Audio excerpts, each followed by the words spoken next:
안녕하세요. 저는 시모, 시누이 그리고 남편에게 한 방 먹이고 시원하게 이혼해버린 30대 여자입니다. 가끔 제가 이혼을 했다고 하면 아무것도 모르면서 좀 참고 살지. 요즘 젊은 사람들은 이혼을 참 쉽게 생각하는 것 같아. 이런 말을 하는 사람들도 종종 있는데요. 그런 말을 들을 때마다 저를 생각해서 해주는 말인 줄 알지만 고구마 100개를 먹은 것처럼 답답한 마음이 드는 건 어쩔 수 없는 일인 것 같아요. 그런 걱정은 굳이 해주지 않아도 될 텐데 하는 마음이 들기도 하고요.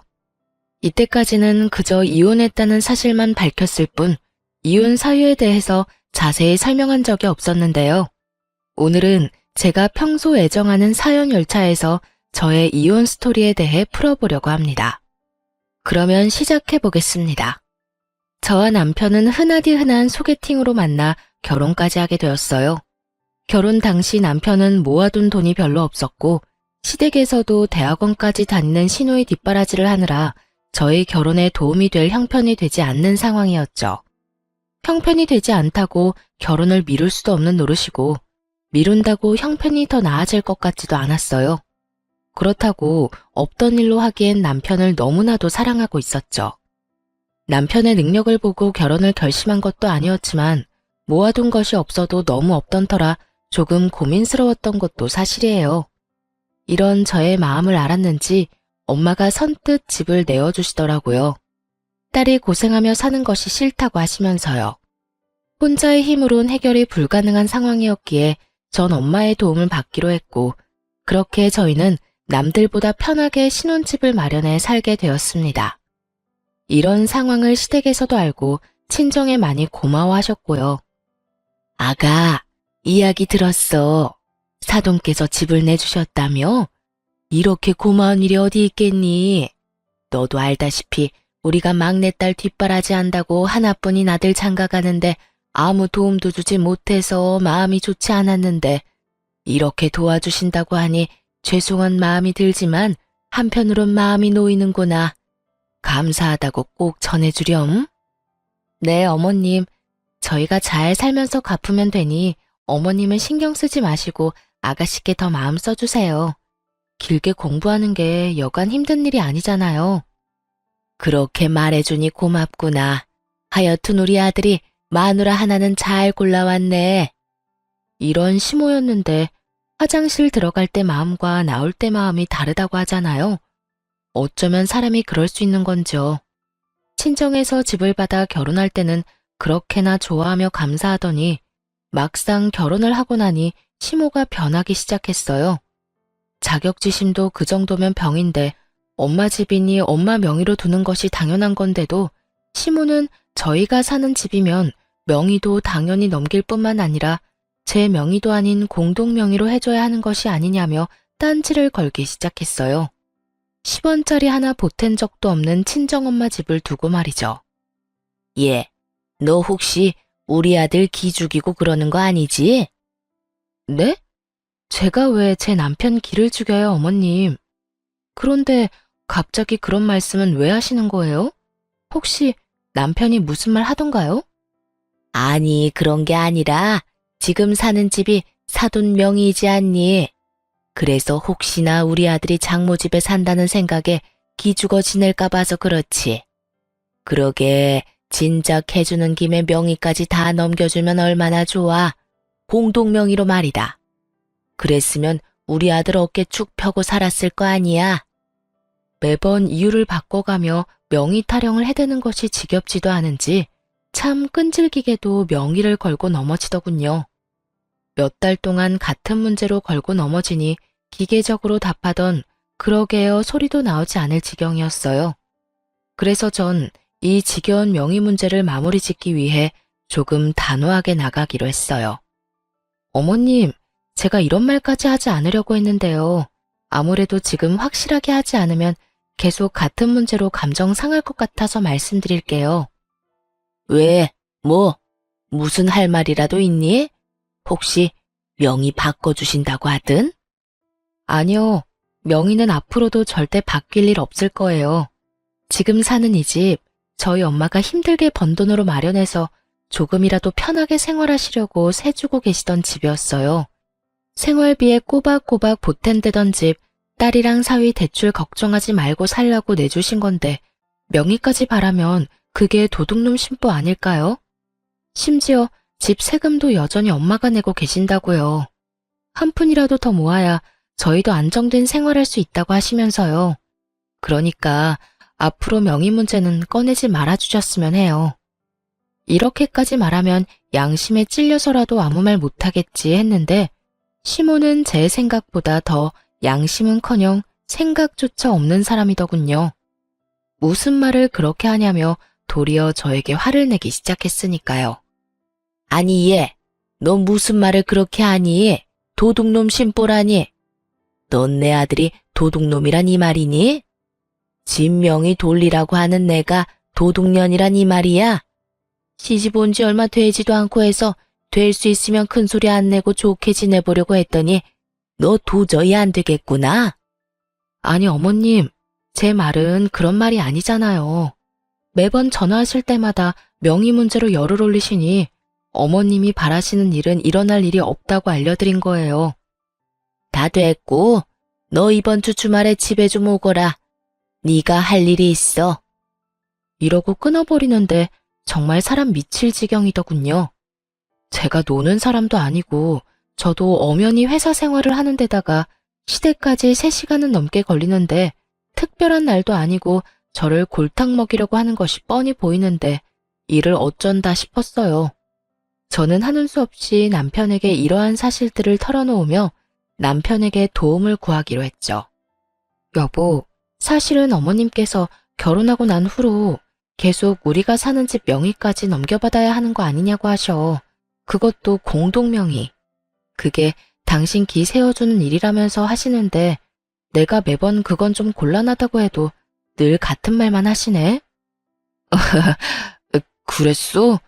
그런 일이 있었으면 진작 말을 하지 그랬어. 엄마도 참 욕심이 과하셨네.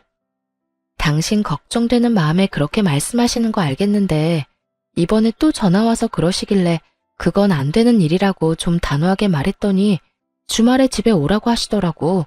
할 일이 있다면서. 어떻게 하지? 어떻게 하긴 뭘 어떻게 해. 가면 혼은 혼대로 나고 일은 일대로 할 게 뻔한데. 가지마. 내가 엄마한테 전화해서 일 있다고 잘 말할게. 당신 회사에 중요한 일 맞아서 주말에도 일 나간다고 하면 돼.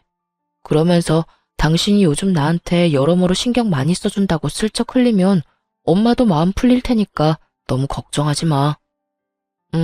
고마워.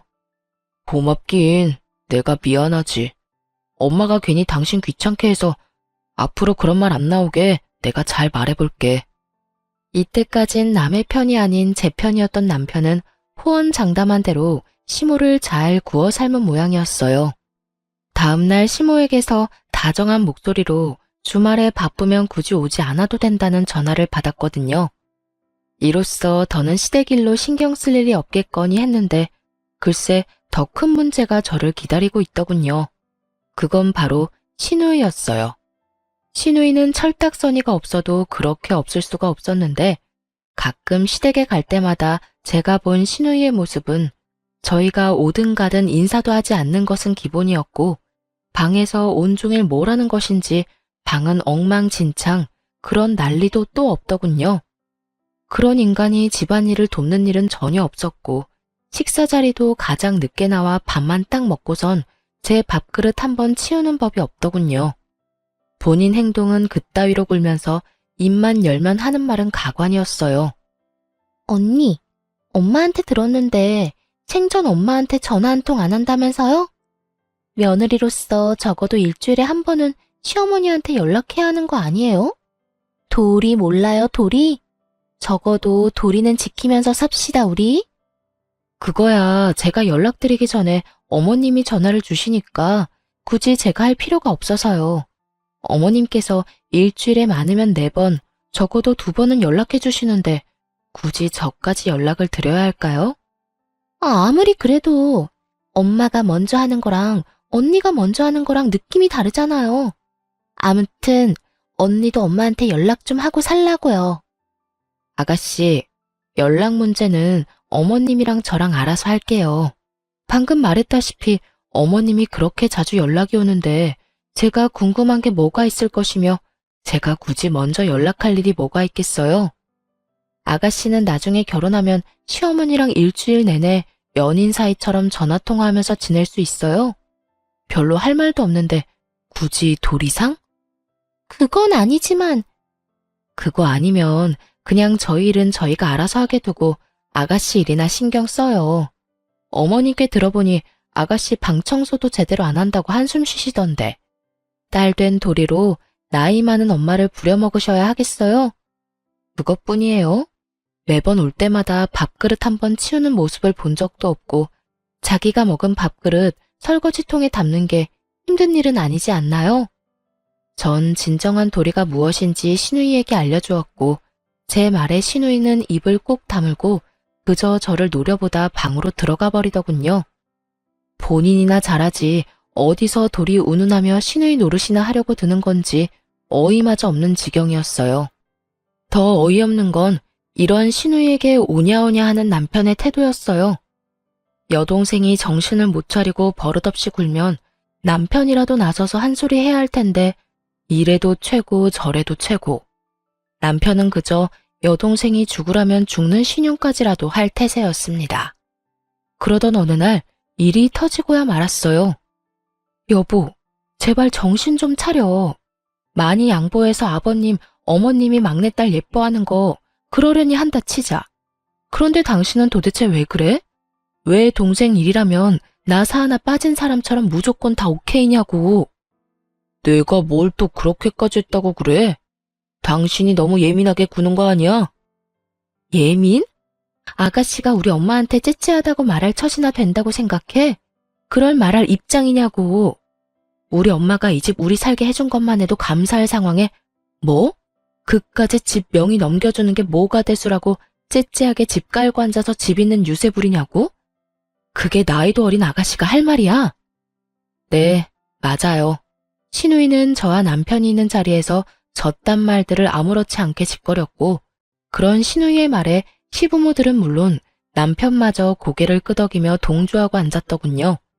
이미 시모와도 다 끝난 문제였고 하물며 남편 놈도 그런 시모가 심했다고 해놓고선 막상 시누이가 이야기를 꺼내니 시누 말이 다 맞다며 고개를 끄덕이는 꼴이라니 집으로 돌아오는 길에 너무 화가 나 남편에게 따져 묻게 된 것이었죠. 제가 이렇게 따지면 사과라도 하겠지 싶었는데 남편 놈이 뭐라는 줄 아세요? 올바른 말 하는데 나이가 무슨 상관이야? 말이야 바른 말이라고. 오늘 지연이가 하는 말 들어보니 틀린 말 하나 없던데 뭘. 지연이 말처럼 장모님이 이왕 집 내주신 김에 명의도 같이 내주셨으면 얼마나 좋아. 당신도 내신 명의까지 넘겨주실 거라 바랬던 거 다 알아. 이러는 거 있죠? 그전까진 시모의 과한 욕심이라고 하던 사람은 어디로 갔는지 여동생이 그딴 식으로 한 말을 옹호라고 나서는 꼴이라니. 남편의 말을 듣는 순간 전 머리끝까지 화가 치솟아 올랐고 그야말로 남편을 쥐잡듯 잡아버렸습니다. 알긴 뭘 알아. 내가 당신이랑 당신 집 같은 줄 알아? 어떻게 사람들이 양심이 없어? 새 한 푼 내지 않고 우리 엄마 집에서 살면서 뭐? 이젠 명의까지 내놓으라고? 거기에다 째째해? 당신은 다를 줄 알았는데 뭐가 어쩌고 저째? 이럴 줄 알았으면 엄마가 집 들어가서 그냥 살라고 할 때 반대하는 거였어. 아니다. 지금이라도 늦지 않았네. 우리 이사 나가. 이사 나가서 대출을 껴서 집을 사든 월세살이를 하든 그렇게 하자고. 난 더는 우리 엄마한테 감사하기는커녕 명의까지 탐내는 당신이랑 우리 엄마 집에서 못 살아. 제 말에서 깊은 분노를 느낀 남편은 서둘러 그런 뜻이 아니었다며 저를 달래기 시작했고 집에 도착할 때까지 전 한마디도 하지 않았어요. 화가 너무 난 상태였던지라 입을 여는 순간 이혼이라는 말이 나올 것만 같았거든요. 그 후론 남편이나 시댁에서나 명의 이야기는 꺼내는 일이 없었고 저는 최선을 다해 시댁 식구와의 만남을 피하며 지내고 있었습니다. 만날 때마다 기분만 상할 뿐더러 기운만 뺏기니 아무리 시댁 식구라 한들 만나고 싶지 않은 마음이 컸으니까요. 남편 역시 이런 제 마음을 알았는지 굳이 시댁 식구들과 저를 엮지 않고 지내며 가족들이 생각나거나 보고 싶은 날엔 혼자 다녀오곤 하더군요. 지금 생각하면 정말 시댁에 간 건 맞았나 싶긴 하지만요. 하여튼 그렇게 저에겐 평화롭던 어느 날 남편이 제 눈치를 살피는가 싶더니 어렵게 이야기를 꺼내놓더라고요. 여보, 저기 할 말이 있는데 시간 있어? 무슨 말이길래 이렇게 뜸을 들여? 왜? 무슨 일 있어? 그게 다른 게 아니라 지연이가 서울에 온다네? 며칠 지내고 간다나 봐. 아가씨가? 왜? 며칠이나? 한 3일 정도? 놀러 오는 게 아니라 취업 때문에 여기저기 자리 알아본다고 올라온다는데 우리 집에서 좀 지내면 안 돼? 평소 시누이가 집에서 어떤 꼴로 지내는지 뻔히 아는데 저희 집에 들일 순 없는 노릇이었죠. 하물며 서로 앙금도 남아있던 터라 더욱 집에서 지내게 하고 싶진 않더라고요. 누군 고작 3일이라고 할 수도 있겠지만 저에겐 그 3일이 지옥 같을 것이라 믿어 의심치 않았기에 저는 고민할 것도 없이 남편에게 이렇게 말했어요. 당신도 알지? 그때 일로 아가씨나 나나 아직 앙금 남아있는 거. 거기에다 그때 아가씨 그 말 때문에 우리 크게 싸우기까지 했었어. 그런데 우리 집에 아가씨를 3일이나 지내게 하자고? 난 싫어. 절대 싫어. 그리고 아가씨 자기 손으로 뭐 하나 할 줄 아는 것도 없잖아. 나보고 회사 일에 당신 뒷바라지 하는 것도 모자라 아가씨 뒷바라지까지 하라고? 아, 싫어. 여러모로 다 싫어.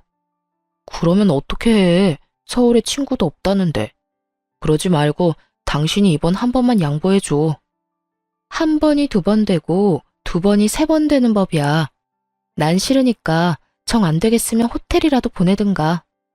아마 모르긴 몰라도 아가씨는 우리 집보다 호텔이 더 좋다고 할 거다. 왜? 사진 찍어서 인스타 올리고 이런 거 좀 좋아해? 그런가? 하긴 그럴 수도 있겠네.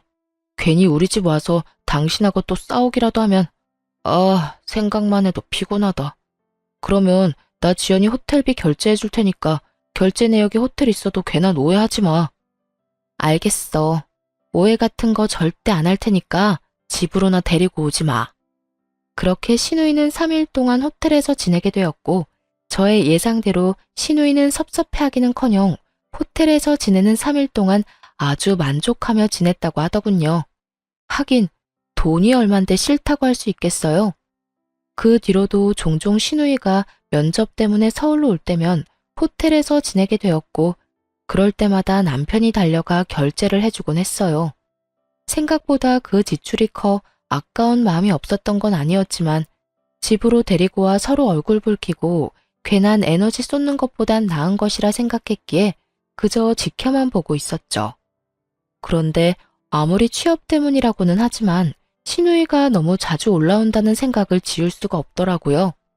처음엔 결제만 해주고 오던 남편도 시누이가 오는 날엔 함께 저녁을 먹는다며 늦기 시작하더니 어느 순간부턴 함께 면접 준비를 한다며 외박을 하는 날도 종종 생기더군요.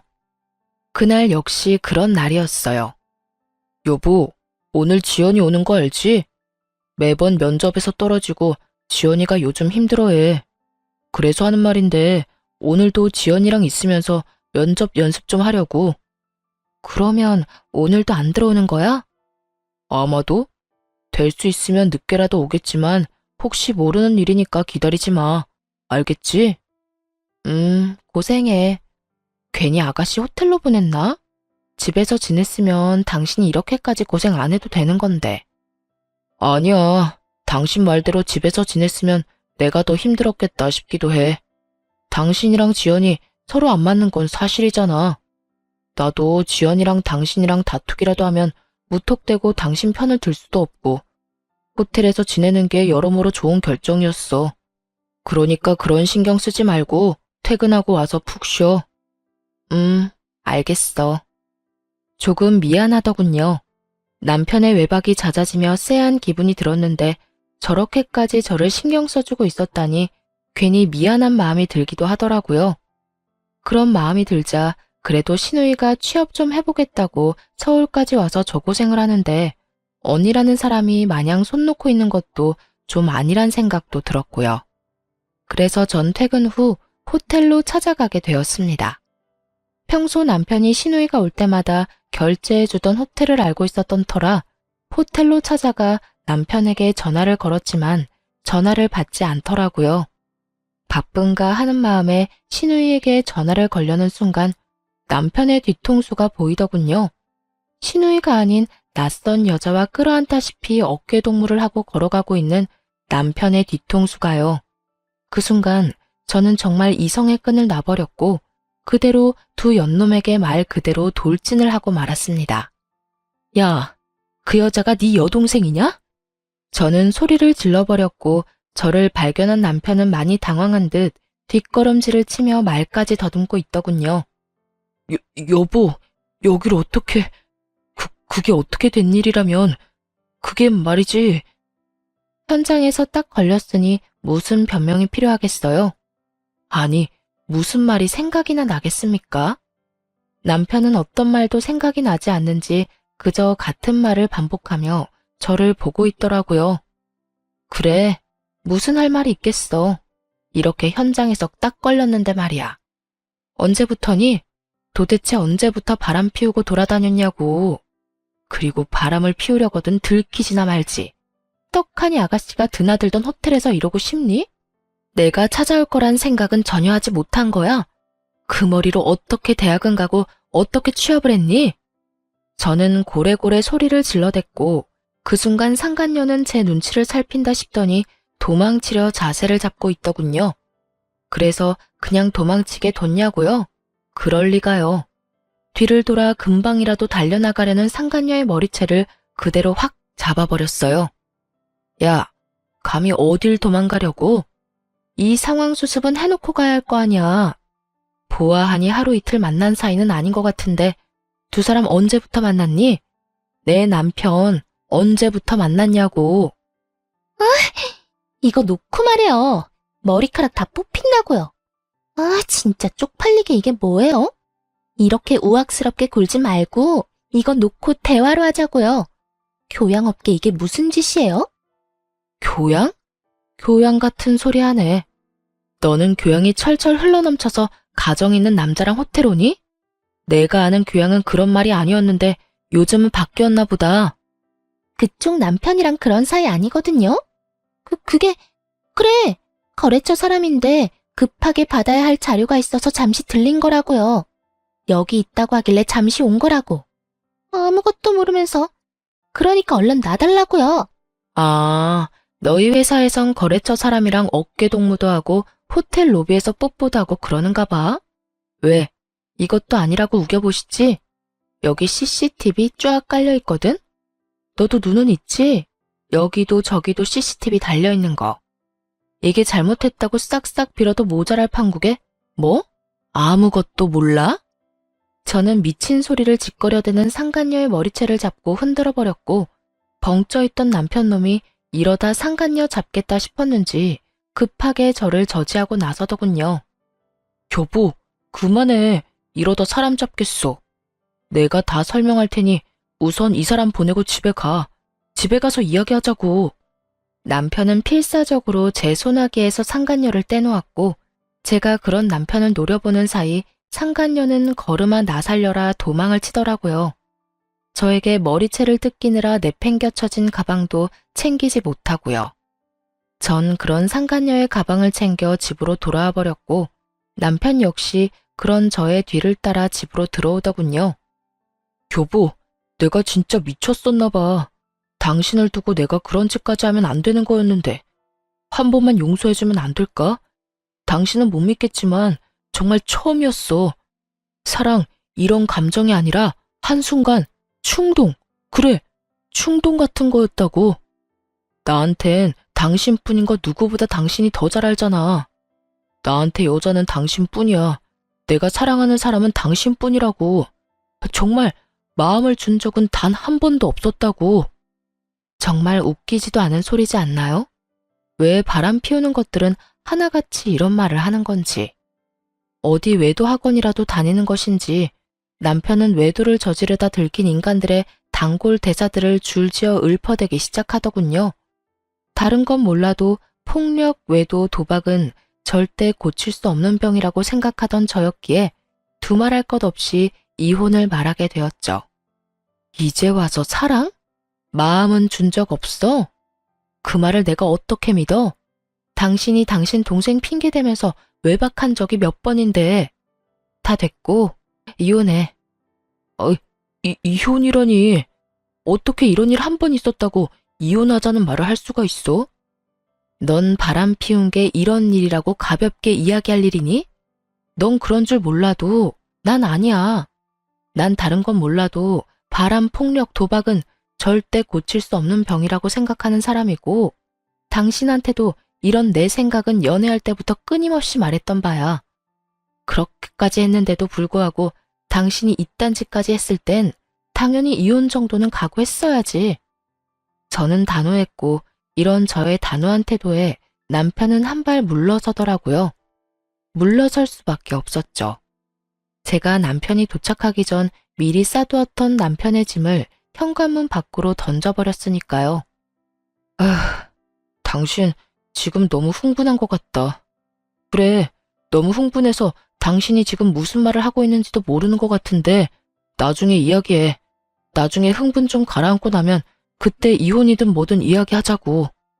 이렇게 말한 남편은 집을 나가버렸고 그런 남편의 뒷모습을 보며 정말 배신감에 치가 떨리는 기분이 무엇인지 알 것 같더군요. 잠깐이라도 저딴 인간한테 미안함을 느낀 제가 한심스럽기도 하고 왜 단 한 번도 저런 남편을 의심하지 못했을까 하는 마음이 들기도 하고요. 하긴 여동생 핑계로 그것도 다른 것도 아닌 취업을 앞세워 외도를 저지르고 있었으니 의심을 할 수도 없는 상황이었죠. 거기에다 시누이가 정말 올라온 적도 있었고 그런 시누이라면 벌벌 떠는 남편이었으니 꿈에도 생각하지 못했던 것입니다.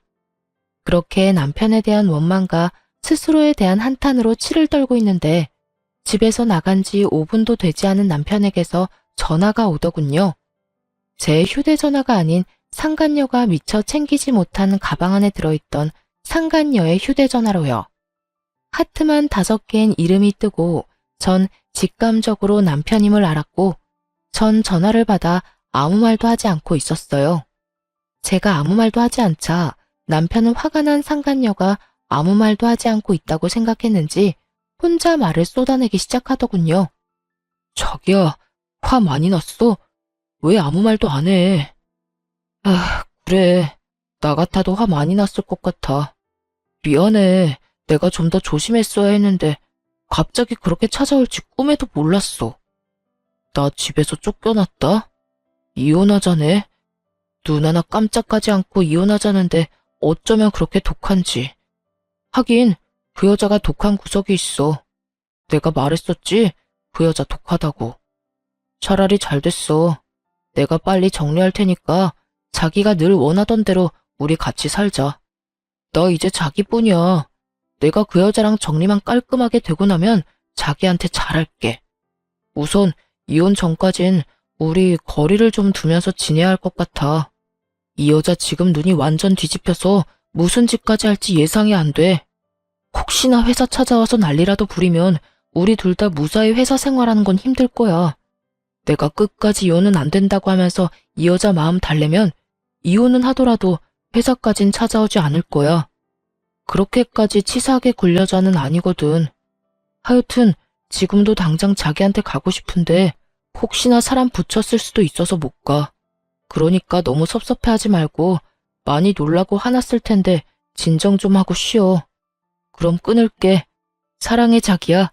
난 자기밖에 없어.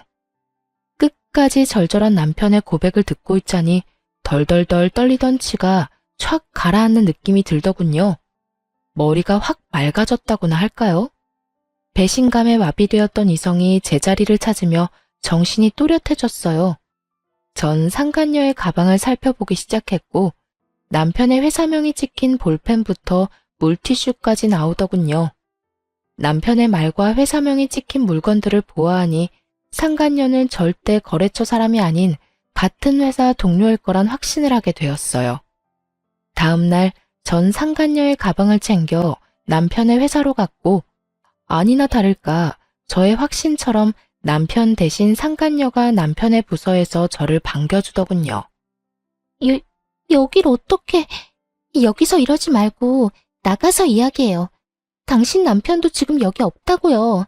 지금 아침 회의 들어가서 여기 없어요. 그러니까 나가서 이야기하자고요. 저를 본 상간녀는 저를 잡아 끌며 속삭이기 시작했고, 전 그런 상간녀의 팔을 뿌리치며 큰 소리를 내며 말했어요. 어제 머리채 잡힌 거로는 부족했어? 어디서 감히 내 몸에 손을 대? 왜? 오늘은 뺨이라도 한 대 때려줘? 외부인의 등장과 그 외부인의 입에서 나온 자극적인 말들. 사무실 안의 사람들의 이목을 주목시키기엔 부족함이 없는 조합이었죠. 그 조합에 보답하듯 사람들의 시선이 상간녀와 저에게 꽂히기 시작했고, 상간녀는 안간 힘을 쓰며 저를 설득하려 애를 쓰더군요. 그런 게 아니라 여긴 회사잖아요. 제가 다 잘못했으니까 제발 나가서 이야기해요. 누구 좋으라고 나가서 이야기해. 내 남편은 어디 갔니? 아, 네 애인이라고 해야 하나?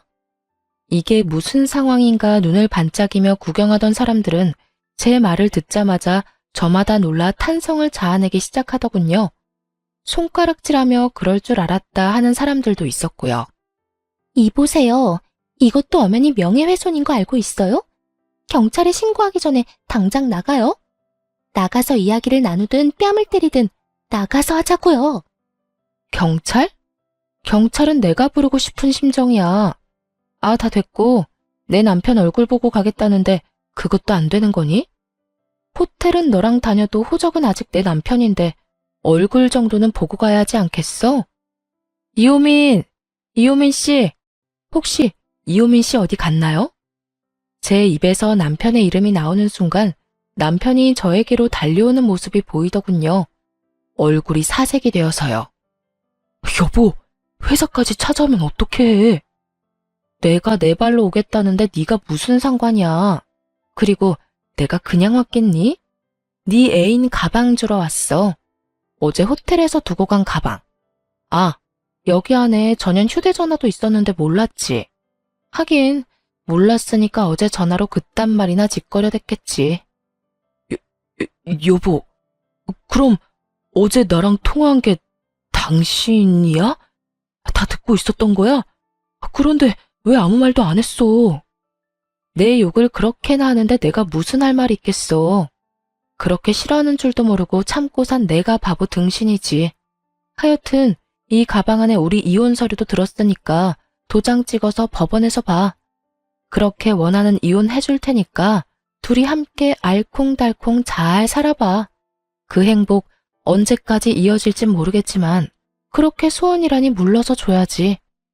여보, 그 말을 다 진심이라고 생각하는 거야? 어제는 나도 화가 나서 그랬어. 다 진심일 리가 없잖아. 그리고 아무리 그런 상황이라도 그렇지 회사까지 찾아오면 어떡해. 이렇게까지 난장판을 치면 회사 생활 어떻게 하라고. 내가 이 와중에 니놈 회사 생활까지 걱정해줘야 해? 전년 회사 생활까지 걱정해줘야 하냐고. 내가 너같이 모자란 거 데리고 살아주니까 진짜 혹은 줄 알았니? 네가 잘못했다고 빌면 마음 약해져서 네가 원하는 대로 움직여줄 거라 생각했어? 꿈도 꾸지 마라. 내가 이때껏 참고 산 건 니까지 것도 남편이었으니까, 니까지 걸 사랑했으니까 다 참고 산 거야. 이젠 나한테 사랑 같은 건 없어. 그러니까 나한테 다른 거 기대하지 말고 이혼 준비나 해. 전 냅다 소리를 질러버렸고 제 말을 듣고 있던 직원분들 중엔 저에게 감정이입을 과하게 하셨는지 우시는 분도 계시더군요. 그 사람들 사이에 손톱을 물어뜯으며 주변 눈치와 제 눈치를 살피는 상간녀와 눈이 마주치는 순간 저는 이렇게 말하고 그 자리를 떠났습니다. 너 상간녀 소송 준비해? 아주 잘 열심히 준비하는 게 좋을 거야. 내가 너도 가만두진 않을 거니까. 그렇게 무사히 이혼 통보와 함께 회사에 소문내기를 마친 저는 변호사를 만나며 이혼 준비에 정신없는 날들을 보내고 있었어요. 이혼 결정만 하면 당장이라도 이혼할 수 있을 줄만 알았는데 현실은 그렇지 않더라고요. 특히나 남편은 이혼에 협조적이지 않았고 상간녀 역시 쉽게 인정하지 않았어요. 그렇게 점점 지쳐가는 사이 저의 전투력을 다시금 일깨워주는 연락을 받게 되었어요. 그 상대는 바로 신우이였어요. 언니, 오빠 무슨 일 있어요? 오빠를 왜 나한테 물어요? 오빠를 언니한테 묻지, 그러면 누구한테 물어요? 여전히 되바라진 신우이의 말을 듣고 있자니 남편 놈이 아직 시댁엔 아무 말도 하지 않았구나 싶더라고요. 이 꼴을 보기 싫어서라도 제 입으로 다 말을 해버릴까 싶기도 했지만 그래도 이런 건 본인 입으로 해야 한다 싶은 마음에 조금 참기로 했죠. 오빠 바쁠 거예요. 요즘 이런저런 일이 많아서 정신 없을 거예요. 왜요? 무슨 일 있어요? 급한 일이면 회사로 전화해 보든가요. 급하긴 한데 회사까지 연락할 일은 아니고, 그냥 언니한테 말할게요. 저 드디어 취업이 됐는데 오빠 집이랑 가깝더라고요. 한 번에 가는 교통편도 있고. 그래서 말인데 저 따로 지낼 곳 구할 때까지 오빠 집에서 지내도 되죠? 한 달 정도면 되지 않을까 싶은데. 역시는 역시다 싶더군요. 어쩌면 처음부터 끝까지 이리도 당당하게 사람 속을 뒤집어 놓을 수가 있는지 전 당연히 안 된다고 했고 신우이는 개거품을 물며 따지기 시작했어요. 하루도 절대 안 되는 판국에 한 달이요? 될 거라고 생각하는 건 아니죠? 혹여나 그런 기대 같은 거 하는 거면 버려요. 난 절대 내 집에 아가씨를 들일 생각 따윈 없으니까. 그러니까 받을 때까지 오빠한테 전화해서 그 잘난 아가씨 오빠랑 상의해요. 애먼 사람 괴롭힘을 생각하지 말고. 말 진짜 섭섭하게 하네. 언니, 오빠만 가족이에요? 언니도 엄연히 저랑 가족이잖아요. 이럴 땐 가족끼리 발벗고 서로 돕고 사는 게 도리라고요.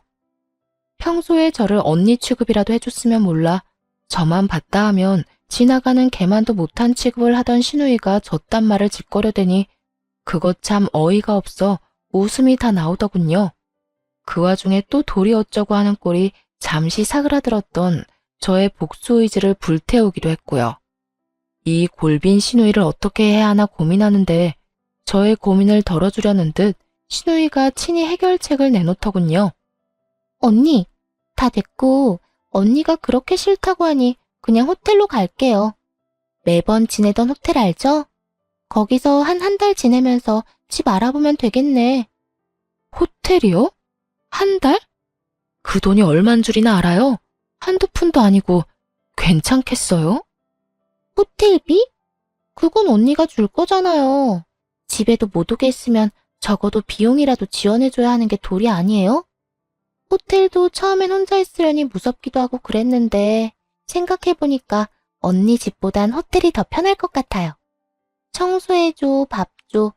무엇보다 돈이 비싸서 그런가? 침대가 너무 좋은 거 있죠? 대단하지 않나요? 저한테 돈을 맡겨둔 것도 아니고 어쩌면 이리도 당당하게 지원이란 말을 쓸 수가 있는 것인지 심지어 지원해줄 사람은 지원할 생각도 한 적이 없는데 말이죠. 여기까지만 해도 어이가 없는데 신우이는 쉬지 않고 그 다음 계획을 털어놓고 있더라고요. 집도 사실은 받은 집이 있긴 한데 보증금이 비싸서 그렇지 월세는 꽤 괜찮더라고요. 그냥 거기로 계약할까 싶은데 언니가 보증금은 도와줄 거죠? 1,000만 원 정도면 될 것 같아요. 가족 좋은 게 뭐예요? 이럴 때 돕고 살아야 하지 않겠어요?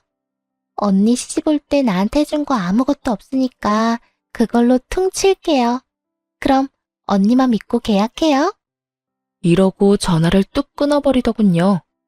그 예의란 밥 말아먹은 전화 예절이 이럴 땐 참 고맙더라고요.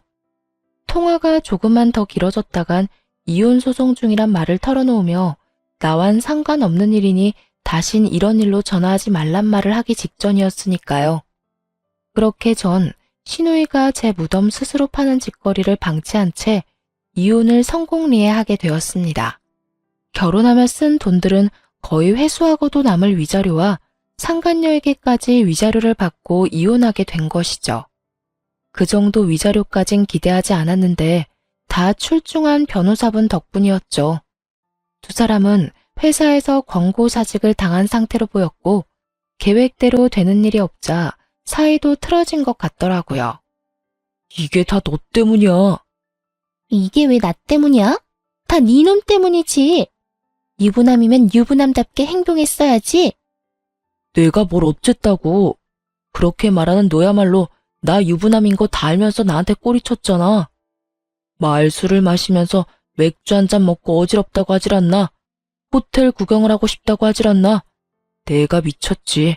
이런 상여인 줄도 모르고 넘어간 내가 한심한 놈이지. 그러게, 누가 넘어오래? 좋다고 넘어온 사람이 누군데. 그리고 너만 손해가 막심한 줄 알아? 나도 마찬가지다 이거야. 내 나이가 몇 살인데.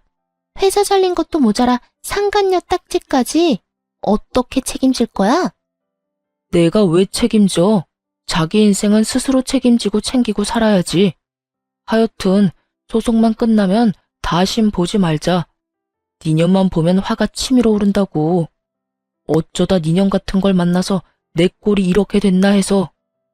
이렇게 네가 잘했니 내가 잘했니 싸우는 꼴을 종종 보이곤 했으니까요. 이것만으로도 통쾌한데 더 통쾌한 일이 저를 기다리고 있더군요. 이혼하고 난 후 전 남편이 이혼 소식을 시댁에 전했는지 화가 잔뜩 난 전 시누이에게서 연락이 왔더라고요.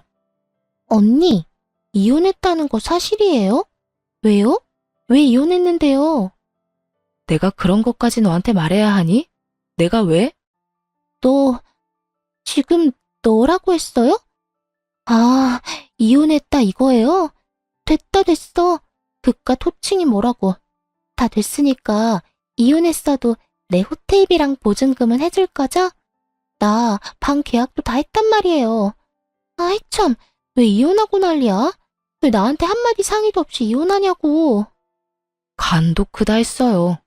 저는 이러다 할 대답도 하지 않았는데 덜컥 방부터 계약했다고 난리를 부려대더군요. 거기에다 한 달이 남짓한 시간 동안 정말 호텔에서만 쭉 지낸 듯 했고요. 내가 왜? 내가 언제 해준다고 했었나? 그리고 아주 만약에 내가 이혼 안 했더라도 네 호텔비는커녕 보증금 따위 줄 생각은 전혀 없었어. 그런데 지금 이 상황에 내가 왜 너한테 돈을 주겠니? 꿈 좀 깨라. 이제 와서 그렇게나 하면 어떡해요. 지금 쓴 돈이 얼만데.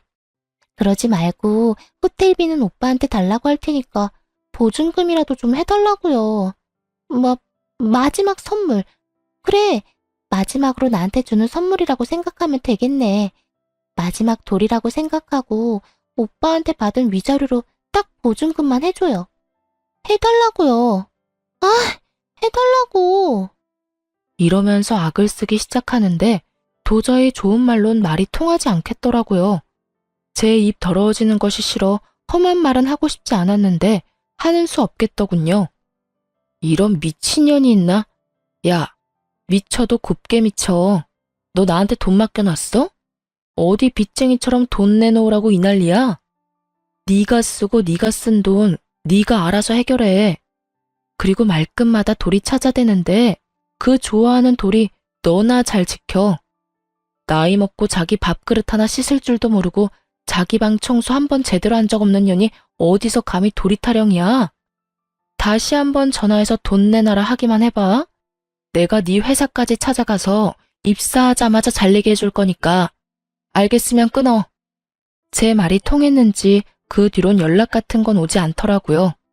얼마나 통쾌했는지 모릅니다. 제 입까지 더럽힌 것이 못내 찝찝하긴 했지만 어찌되었든 할 말은 다 했으니까 그걸로 됐다 싶었어요.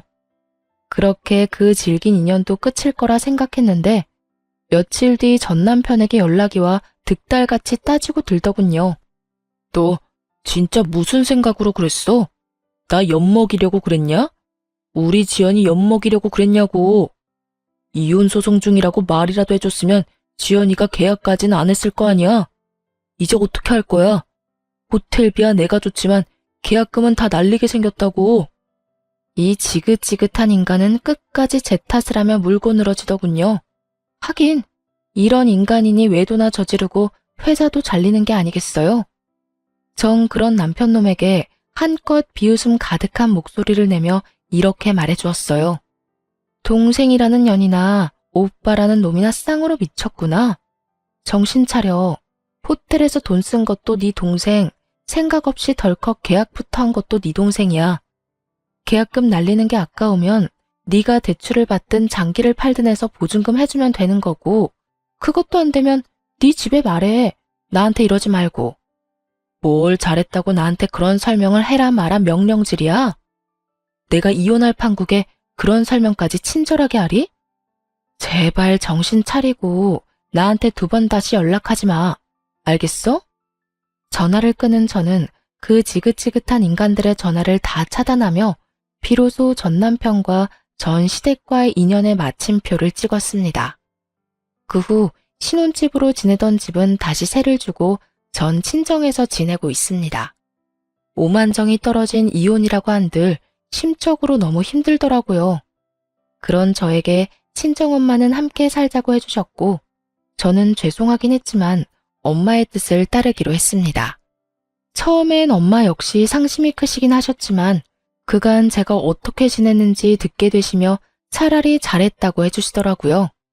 그렇게 살다간 제 명대로 살진 못했을 거라고요. 전 여전히 회사에 다니며 잘 지내고 있어요. 이혼 이후 그간 꽉 막혔던 운이 트이는 듯 일도 잘 진행된다 싶더니 현재는 진급까지 앞두고 있어요. 일도 잘 풀리고 가정에서 스트레스 받을 일도 없으니 삶에 활력도 생기고 마음도 훨씬 여유로운 것이 왜 진작 이혼하지 않고 버티고 살았나 후회까지 되는 거 있죠. 이로써 저의 긴 사연도 끝이 났네요. 저의 긴 사연 함께 해주셔서 감사합니다.